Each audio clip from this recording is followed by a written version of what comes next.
Assalamualaikum warahmatullahi wabarakatuh. Sebelumnya, perkenalkan, saya Nila Afida dengan NPM 0620015731. Saya dari kelas 3B, Program Studi Ilmu Kesehatan Masyarakat, Fakultas Ilmu Kesehatan Universitas Pekalongan.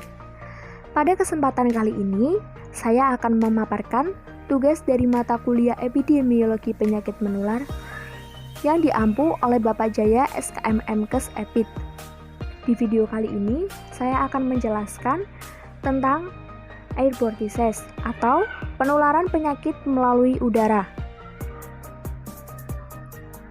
Nah, di sini nanti saya akan menjelaskan tentang definisi dari airborne disease itu sendiri. Kemudian, contoh penyakit dari airborne disease, mekanisme penularan dari penyakit tersebut, faktor risiko dari penyakit tersebut, distribusi dan frekuensi kasus dari penyakit tersebut, pencegahan penularan dari penyakit tersebut, upaya pengendalian dari penyakit tersebut, dan yang terakhir ada kebijakan nasional dan internasional terkait program pengendalian penyakit tersebut. Penularan penyakit melalui udara. Kemajuan ilmu pengetahuan dan teknologi di segala bidang semakin meningkat, termasuk bidang kesehatan secara umum. Namun demikian, masalah kesehatan bagi masyarakat umum masih sangat rawan, baik yang berhubungan dengan penyakit menular atau tidak menular, maupun yang erat hubungannya dengan gangguan kesehatan lainnya. Penyakit menular ini ditandai dengan adanya agen atau penyebab penyakit yang hidup dan dapat berpindah serta menyerang host atau inang penderita. Penyakit-penyakit menular dapat menular melalui media tertentu, salah satunya dapat melalui udara. Udara yang telah terkontaminasi dengan mikroorganisme seperti bakteri, virus, parasit dapat menimbulkan penyakit. Penyakit yang disebabkan oleh mikroorganisme yang ada di udara sering diklasifikasikan sebagai penyakit yang menular lewat udara atau sering disebut dengan airborne disease. Penyakit yang menyebar atau ditularkan melalui udara dari waktu ke waktu seperti flu, cacar air, dan TBC. Airborne disease. Airborne disease sendiri merupakan penyakit yang ditularkan melalui udara yang disebabkan oleh patogen. Penyakit ini dapat ditularkan melalui udara dengan partikel kecil. Penyakit ini dapat terjadi pada manusia maupun hewan. Patogen yang menjadi sumber penularan dapat berupa virus, bakteri, atau jamur. Penyebaran dapat menyebar melalui berbicara, batuk, bersin, menyemprotkan cairan, atau kegiatan apapun yang menghasilkan partikel-partikel aerosol atau tetesan air. Patogen yang ditransmisikan dapat menyebar dalam melalui aerosol, debu, atau cairan.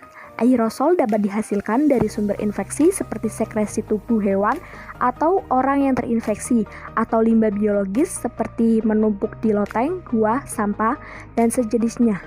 Aerosol yang terinfeksi seperti ini dapat tetap berada di udara dalam waktu yang cukup lama. Misalnya, ketika seseorang yang terinfeksi bersin di dalam bus, patogen tersebut dapat dengan mudah menyebar droplet infeksius di seluruh bus. Banyak infeksi yang dapat menyebar melalui penularan airborne seperti campak, cacar air, Mycobacterium tuberculosis, dan virus influenza. Biasanya penularan droplet dihasilkan melalui batuk, bersin, atau berbicara. Penularan droplet adalah rute penularan yang umum untuk infeksi pernafasan. Penularan ini dapat terjadi ketika droplet mencapai permukaan mukosa yang rentan, yaitu mata, hidung, atau mulut. Penularan juga dapat terjadi secara tidak langsung, yaitu melalui perantara kontak dengan benda yang terkontaminasi patogen dan kemudian tangan menyentuh area mata, hidung, atau mulut. Biasanya, droplet ini tidak dapat bertahan lama di udara, sehingga langsung terjatuh ke permukaan. Virus yang disebabkan melalui transmisi droplet diantaranya adalah SARS dan COVID-19. Berikut ini merupakan contoh penyakit airborne disease. Tuberkulosis. Tuberkulosis paru atau TB paru adalah penyakit infeksius yang terutama menyerang penyakit parenkim paru. Nama tuberkulosis berasal dari tuberkel yang berarti tonjolan kecil dan keras yang berbentuk waktu sistem kekebalan membangun tembok mengelilingi bakteri dalam paru. TB paru ini bersifat menahun dan secara khas ditandai oleh pembentukan granuloma dan menimbulkan nekrosis jaringan. TB paru dapat menular melalui udara. Waktu seseorang dengan TB aktif pada paru batuk, bersin, atau berbicara. Pengertian tuberkulosis adalah suatu penyakit menular langsung yang disebabkan karena kuman TB, yaitu Mycobacterium tuberculosis. Mayoritas kuman TB menyerang paru, akan tetapi kuman TB juga dapat menyerang organ tubuh yang lainnya. Tuberkulosis adalah penyakit menular langsung yang disebabkan oleh kuman TB, Mycobacterium tuberculosis. Tuberkulosis atau biasa disingkat dengan TBC adalah penyakit kronis yang disebabkan oleh infeksi kompleks Mycobacterium tuberculosis yang ditularkan melalui dahak atau droplet dari penderita TBC kepada individu lain yang rentan. Bakteri Mycobacterium tuberculosis ini adalah basil tuberkel yang merupakan batang ramping, kurus, dan tahan akan asam atau sering disebut dengan BTA atau bakteri tahan asam. Mekanisme penularan penyakit TBC. Tuberkulosis tergolong airborne disease, yakni penularan melalui droplet nukleat yang dikeluarkan ke udara oleh individu terinfeksi dalam fase aktif. Setiap kali penderita ini batuk dapat mengeluarkan 3.000 droplet nukleat. Sumber penularan penyakit tuberkulosis adalah penderita tuberkulosis BTA positif pada waktu batuk atau bersin. Penderita menyebarkan kuman ke udara dalam bentuk droplet atau percikan dahak. Droplet yang mengandung kuman dapat bertahan di udara pada suhu kamar selama beberapa jam. Orang dapat terinfeksi kalau droplet nukleat tersebut terhirup ke dalam saluran pernafasan. Setelah kuman tuberkulosis masuk ke dalam tubuh manusia melalui pernafasan, kuman tuberkulosis tersebut dapat menyebar dari paru ke bagian tubuh lainnya melalui sistem peredaran darah, saluran nafas, atau penyebaran langsung ke bagian-bagian tubuh lainnya. Masa inkubasi TBC biasanya berlangsung dalam waktu 4-8 minggu dengan rentan waktu 2-12 minggu. Dalam masa inkubasi tersebut, kuman tubuh hingga mencapai jumlah 103-104 yang cukup untuk merangsang respon imunitas seluler. Daya penularan dari seseorang penderita ditetapkan oleh banyaknya kuman yang dikeluarkan dari parunya. Makin tinggi derajat positif hasil pemeriksaan dahak, makin menular penderita tersebut. Bila hasil pemeriksaan dahak negatif atau tidak terlihat kuman, maka penderita tersebut dianggap tidak menular. Seseorang terinfeksi tuberkulosis ditentukan oleh konsentrasi droplet dalam udara dan lamanya menghirup udara tersebut. Faktor resiko penyakit TBC. Beberapa kelompok yang rentan terhadap paparan bakteri atau kuman penyakit TBC seperti yang pertama ada seseorang yang memiliki imunitas tubuh yang rendah seperti pengidap HIV, diabetes, gangguan ginjal, kanker, hingga malnutrisi. Yang kedua ada orang-orang yang memasuki usia lanjut. Yang ketiga ada orang-orang perokok aktif. Yang keempat ada seseorang yang melakukan penyalahgunaan obat dan alkohol. Yang kelima adalah orang yang bekerja di rumah sakit. Yang keenam adalah orang yang tinggal satu rumah dengan pengidap tuberkulosis. Dan yang terakhir yaitu orang yang tinggal satu lingkungan dengan pengidap TBC di pemukiman yang kumuh.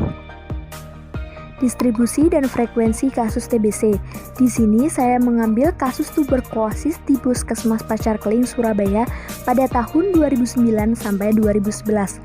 Bisa dilihat sendiri, penderita TB baru di Puskesmas Pacar Keling tahun 2009 sampai 2011, prevalensi tuberkulosis di wilayah kerja Puskesmas Pacar Keling meningkat yaitu 0,59% pada tahun 2009 menjadi 0,82% pada tahun 2010 dan 0,94% pada tahun 2011.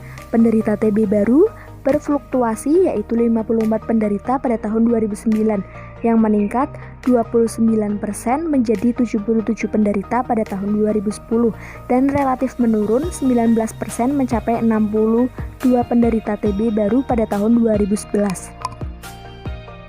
Selanjutnya merupakan grafik kasus tuberkulosis di Puskesmas Pacar Keling, Surabaya pada tahun 2009 sampai 2011.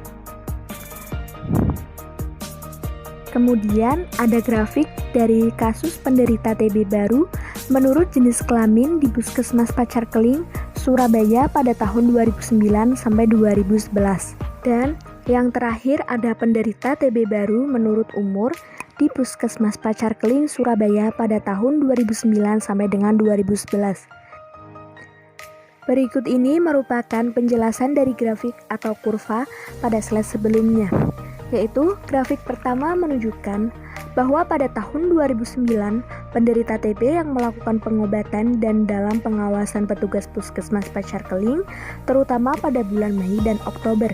Sedangkan pada tahun 2010, pada bulan April, Mei, dan Oktober. Tahun 2011, kasus TB paling banyak terjadi terutama pada bulan April. Selama kurun waktu 3 tahun, yakni 2009 sampai 2011. Tidak menentukan puncak kejadian penyakit TB dalam bulan April dan Oktober. Grafik kedua menunjukkan bahwa tren penderita TB baru laki-laki lebih banyak daripada perempuan selama kurun waktu 3 tahun. Menurut WHO, jenis kelamin dapat juga menyebabkan terjadinya penyakit TBC paru yang cenderung lebih tinggi pada jenis kelamin laki-laki dibandingkan perempuan, dikarenakan oleh faktor kebiasaan merokok pada laki-laki yang hampir 2 kali lipat dibanding wanita. Grafik ketiga menunjukkan bahwa di wilayah kerja Puskesmas Pacar Keling, penderita TB mulai ditemukan pada usia 15 tahun. Penderita TB pada tahun 2009 sampai 2011 banyak terjadi pada usia produktif, yaitu umur 15 sampai 64 tahun. Dan masih terjadi peningkatan kasus pada usia lanjut, yakni usia 65 tahun sampai 74 tahun. Kemudian penurunan pada usia di atas 75 tahun. Berdasarkan nilai mode atau banyaknya penderita TB menurut usia dan setiap tahunnya, untuk tahun 2009 usia penderita TB banyak terjadi pada usia 28 tahun. Untuk tahun 2010 banyak terjadi pada usia 40 tahun. Sedangkan pada tahun 2011 banyak terjadi pada usia 30 tahun. Pencegahan penularan penyakit TBC. Yang pertama, menutup mulut bila batuk. Yang kedua, hindari kontak langsung dengan penderita.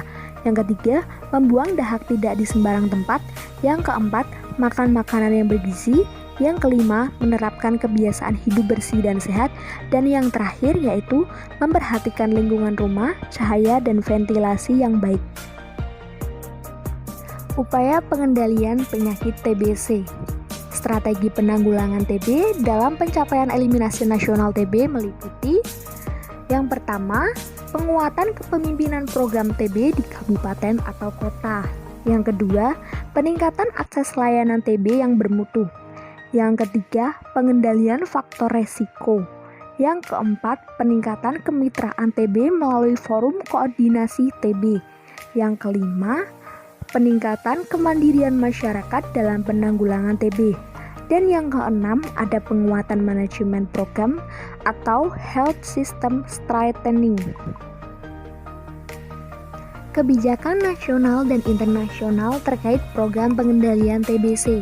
Kebijakan penanggulangan TB di Indonesia meliputi: penanggulangan TB dilaksanakan sesuai dengan asas desentralisasi dalam kerangka otonomi daerah dengan kabupaten atau kota sebagai titik berat manajemen program, yang meliputi perencanaan, pelaksanaan, monitoring, dan evaluasi, serta menjamin ketersediaan sumber daya, dana, tenaga, sarana, dan prasarana.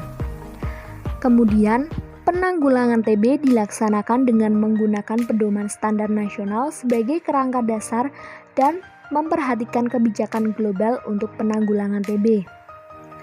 Penemuan dan pengobatan untuk penanggulangan TB dilaksanakan oleh seluruh fasilitas kesehatan tingkat pertama, yang meliputi puskesmas, klinik, dan dokter praktek mandiri, serta fasilitas kesehatan rujukan tingkat lanjut yang meliputi rumah sakit pemerintah, non-pemerintah, dan swasta, rumah sakit paru, balai besar atau balai kesehatan paru masyarakat, obat anti-tuberkulosis atau OAT, yang penanggulangan TB disediakan oleh pemerintah dan diberikan secara cuma-cuma. Keberpihakan kepada masyarakat dan pasien TB. Pasien TB tidak dipisahkan dari keluarga masyarakat dan pekerjaannya. Pasien memiliki hak dan kewajiban sebagai individu yang menjadi subjek dalam penanggulangan TB. Penanggulangan TB dilaksanakan melalui penggalangan kerjasama dan kemitraan di antaranya sektor pemerintah, non-pemerintah, swasta, dan masyarakat melalui forum koordinasi TB. Penguatan manajemen program penanggulangan TB ditunjukkan memberikan koordinasi terhadap penguatan sistem kesehatan nasional. Mungkin cukup sekian penjelasan dari saya mengenai airborne disease. Saya mohon maaf apabila ada kesalahan kata. Terima kasih. Wassalamualaikum warahmatullahi wabarakatuh.